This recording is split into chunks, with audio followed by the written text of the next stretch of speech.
In an abandoned warehouse in a small town in Colorado, Trevor is dancing with his girlfriend Nina, while his friend Kyle shares some kisses with his fling of the day.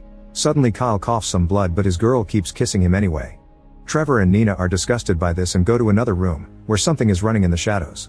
Meanwhile, the town wakes up to discover the state has sent military forces to organize a 24-hour-long quarantine. The roads are blocked so nobody is allowed to leave or enter the town. Soon a traffic jam takes over the road and people start to complain about the situation, even arguing with the soldiers because no explanation has been given. A couple in particular are desperate to leave because they want to take their sick son to a hospital in the city. Corporal Sarah convinces them to take the boy to the hospital in town because the army has brought specialists who are already checking on sick people. Then she asks Captain Rhodes if the specialist's story is true, but Rhodes reminds her to shut up and follow orders. At the radio station, a soldier keeps an eye on DJ Paul to make sure he passes on the necessary information to the public. Back at the warehouse, Trevor is startled by something in the shadows, but it's just Nina. As he announces it's time to leave, Kyle's nose starts to bleed. He still asks his girl to go home with him, but she's worried he may be sick and leaves on her own. While Kyle leaves in Trevor's car, his fling crosses the forest, where she suddenly hears some roaring. She tries to run away as the mysterious creature chases after her, but sadly she trips and rolls on the ground until she falls in the water. At that moment the creature finds her and drags her away to eat her. Moments later a group of privates arrives at the roadblock and Salazar tries to tease Sarah, who responds by putting him to work. Then she takes Crane to town with her to visit her childhood home. Inside she finds her brother Trevor and Nina doing it on the couch and scolds them for not picking up her calls.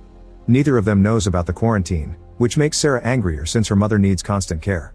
Sarah rushes upstairs and checks on her mom Francine, who isn't feeling well. She claims it's just a cold, but Sarah announces she's taking her to the hospital anyway.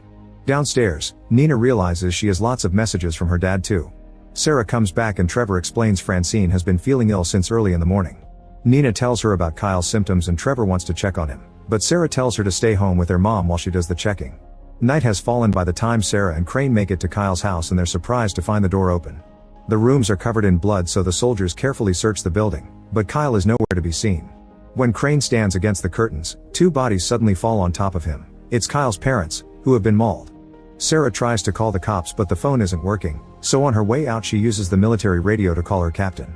Rhodes explains they've blocked all phone lines until they control the situation because there are too many rumors going around and promises to send the police to Kyle's house.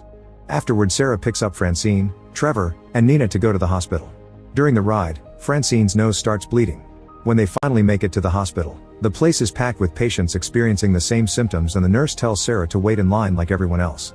Nina's father is in this hospital too, so she and Trevor visit him. At that moment Sarah notices Salazar and other soldiers guarding the hospital, which makes her realize this is serious and not just a routine exercise like they were told. Then Rhodes brings Sarah to meet Dr. Logan from the CDC. Logan asks if Kyle's parents had bite marks and she says yes, but she doesn't think it was an animal because it couldn't have hidden the bodies behind the curtains. In the waiting room, Crane notices that Francine and many other patients are freezing, so he goes to tell Sarah and Logan. At the same time Nina's father goes through the same thing. A virus moves very quickly inside his body until the man transforms into a zombie and jumps off the bed to attack his own wife, biting her face off. Meanwhile at the power plant, a worker is suddenly jumped on by two zombies, who push her against the fence to devour her. The shaking of the fence plus the falling blood causes a short circuit that lights both zombies on fire. As the plant's machinery starts failing, the town's lights begin to malfunction too. There are some zombies driving around and soon their cars crash in the middle of the street, sending a body flying. At Kyle's home, 3 cops are searching the rooms and find a third body between the dead couple. It's Kyle himself, who has become a zombie and now jumps on the cops to try to kill them all, not caring about their guns. At the radio station, Paul and his guard soldier hear all the screaming and look out the window to discover the zombies dragging humans away to feed. The soldier runs outside to help the civilians, only for a bunch of zombies to ambush him and take him away to eat him too. Paul sees another zombie coming after him, so he rushes back into the radio station and locks the door. In the hospital, the backup generators bring the power back just in time for the frozen people to become zombies too. They all go crazy and start attacking any normal human they can reach. Trevor and Nina run out of her father's room and watch in shock how a zombie walks on the ceiling to then jump on a nurse. Some zombies see them and come after them, so the couple begins running away and tosses any object they can find to slow the creatures down. They make it through the back door and block it with a trash container, but there are other zombies already outside, so the couple runs to escape by jumping over the fence. Inside, the chaos and massacre are getting worse as blood is spilled all over the place. Almost no humans are left and there are too many zombies to fight at the same time, so Rhodes runs into an empty corridor and blocks the door to keep the zombies out. Sarah finds him and asks about her mother, but there's no chance of finding her now. Then Rhodes opens another door to find an exit, only for a bunch of zombies to come out. He manages to push a few off, but soon there are too many creatures to handle and Rhodes is captured to be devoured. Seeing this, Sarah, Logan, and Crane run to another corridor to find an empty room to hide in. Logan pushes Crane to go first, causing him to drop the car keys. A zombie notices Crane on the floor and tries to attack him, but Sarah drags him into the room just in time and locks the door. A furious Crane pushes Logan for what he did, yet Logan pretends he doesn't know what Crane means. After Sarah and Crane push some furniture in front of the door, the group looks out the window and notices the zombies have taken over the parking lot too. Since Crane doesn't have a gun and Sarah's isn't loaded, she says they should make Molotov bombs to distract the zombies and escape in a car. Since Crane lost Sarah's car keys, she decides they should find Rhodes' keys to escape in his car instead. Meanwhile, Travis and Nina are running through the forest, where they encounter dozens of dead bodies on the ground. A body even tries snapping at them, only to fall dead again. Eventually the couple makes it downtown and they find a massacre here as well. However, they notice someone sane inside the radio station, so they wait until the main street is clear to run to the station's front door. They start pounding on it and the noise gets the attention of a zombie, who begins running toward them. Thankfully Paul opens the door and lets them in before the zombie can reach them. Then Paul takes them to the main room where they find the couple from the beginning, who reveals their son is dead. At that moment the wife starts coughing, but she swears it's a cold she caught before it all began. Paul coughs as well, yet Nina doesn't know if trusting them. Trevor rushes to the radio equipment to send out a message with their location and warn people not to go to the hospital. This message is played by a car radio and heard by Francine, who is also a zombie now. Back to Sarah and Craig, they climb into the vents and move as fast as possible to avoid the zombies trying to reach them through the grills. They eventually find the room with Rhodes' body, so Sarah jumps down, only to be attacked by someone coming out of the cabinet. She quickly defends herself and discovers it's just Salazar, who hid in the cabinet before everyone went crazy. They take the car keys and get back in the vents, unaware that Rhodes is waking up as a zombie and eating his own eye. Then he grabs Sarah and uses her as a counterweight to get into the vent since he doesn't have legs. Sarah kicks his face to force him to let go and begins moving faster. In another room the zombies hit the vents with mops and other tools until they manage to break it, causing Sarah's legs to fall through the hole. Those creatures keep trying to grab her feet and Rhodes is coming closer, however Salazar comes back for Sarah and pulls her out of the hole just in time. They rush back into the room with Logan and when Crane tries to close the vent, Rhodes appears and bites his hand. Sarah immediately grabs some bleach and pours it on the wound, hoping to disinfect it. A wary Salazar takes out his gun and gets ready to shoot, but Sarah protects Crane and Logan points out the bleach has a chance to work. Rhodes keeps making noises in the vent and Salazar shoots him to finally kill him. When Sarah promises she'll kill Crane if he turns, Salazar finally puts down his gun. Afterward the group makes some weapons with whatever they can find in the room and Sarah takes one of Salazar's guns. Crane breaks the window with a chair and they jump out to finally leave the hospital. A zombie immediately appears yet Sarah's shots do nothing, so Salazar has to teach her that only a shot to the head will kill a zombie. There are more enemies incoming and the soldiers work together to fight them all while Logan only stares. The tools they made turn out to be pretty good and soon all the zombies surrounding them go down. Fortunately the zombies inside the hospital start jumping through. The soldiers keep on fighting, killing their enemies by smashing their heads or just outright decapitating them. While everyone is distracted, Logan reveals he has his own car and runs toward it. A woman tries asking for his help, however he just pushes her toward a zombie to keep it at bay before getting into the car and driving off. The others notice this and curse Logan's name, but there's no time to complain because more zombies are coming. Hiding behind a car, they light a bunch of Molotov bombs and throw them at the zombies, creating a big fire that slowly burns the creatures to death. Then they run to Rhodes' car and have to kill a few zombies that avoided the flames before getting into the vehicle. More creatures show up and try to hold on to the car, so Sarah drives quickly to make them fall off. The group finally leaves the hospital and as they drive through town, they see death and destruction everywhere. Eventually they find a gun store, so Sarah ties Crane up in the car just in case before entering the shop with Salazar. Unfortunately Crane starts bleeding and by the time the others come back with a bunch of weapons, he's already a zombie. Salazar wants to kill him but Sarah convinces him not to do it because Crane is harmless and already restrained. Then they drive away before zombies get too close. At the radio station, a zombie is trying to get inside using the emergency ladder, but Trevor throws a TV on his head to kill him. When he goes back inside, Nina shows him that the tissues in the garbage can have blood. She grabs a knife and threatens the adults to make them confess who is bleeding, however they keep blaming each other instead. Suddenly Paul freezes and begins transforming into a zombie, so a panicking Nina stabs his head to kill him. Trevor uses the radio again to send a new message through. The soldiers are about to leave town but when Sarah hears her brother's voice she turns the car around, running over every zombie to avoid losing time. At the station, Trevor looks out the window and sees Francine, so he runs out to meet her and ignores Nina's warnings. Francine is too far gone and tries to attack her son but Sarah arrives and runs her over with the car. A crying Trevor can't believe she did that, and Sarah has to remind him that wasn't their mother anymore.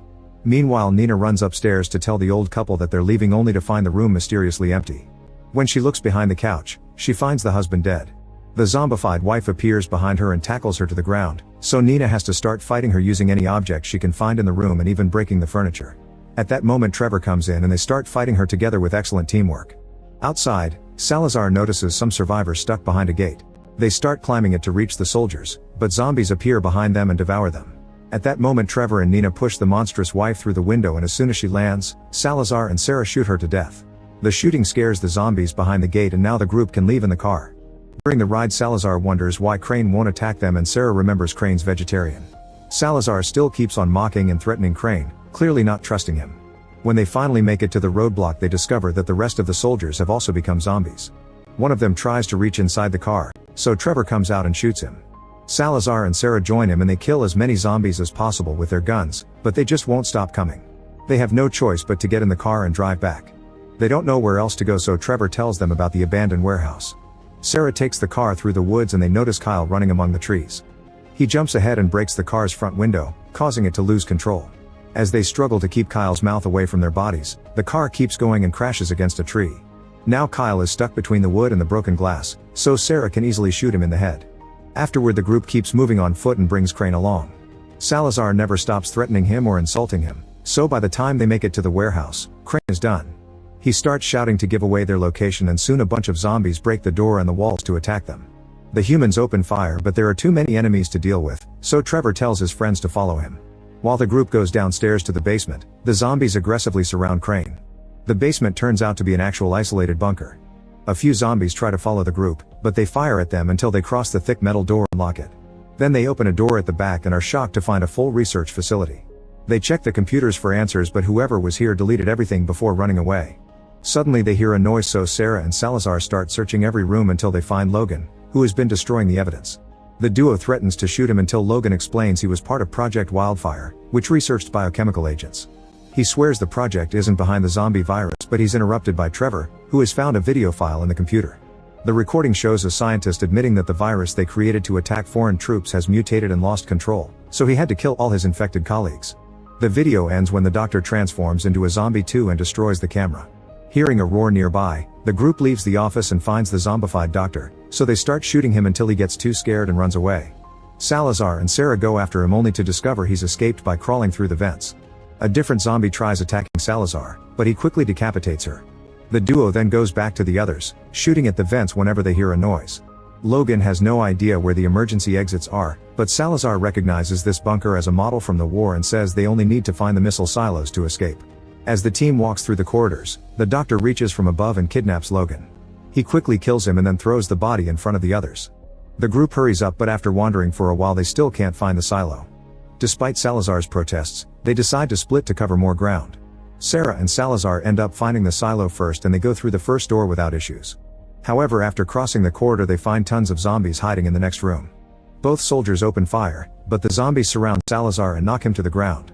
He tells Sarah to go on without him before the creatures begin eating him. Sarah quickly runs away and Trevor drags her into another safe room. There she finds a bunch of missile propulsion tanks, so the siblings work together to make some big fire throwers. Then Sarah returns to the corridor to get the Horde's attention, only for the doctor to appear behind her. As she struggles against her attacker, Crane reveals himself in the Horde and remembers his feelings for Sarah, so he starts firing his gun until he runs out of bullets. Angry about this betrayal, the doctor lets go of Sarah and runs to decapitate Crane. Sarah shoots a random zombie to get everyone's attention before running down the corridor again. The creatures run after her, but when they reach the door, Trevor and Nina activate the tanks. The result is giant flames that instantly burn the zombies down and reach every corner of the facility, not leaving a single monster standing. Afterward, the trio climbs out of the silo and finds Logan's car. As they drive away, they hear on the radio that the virus has been fully contained. However, on the road a zombie is on the loose. Make sure to subscribe and turn on notifications so you can watch more videos like this. Thanks for watching.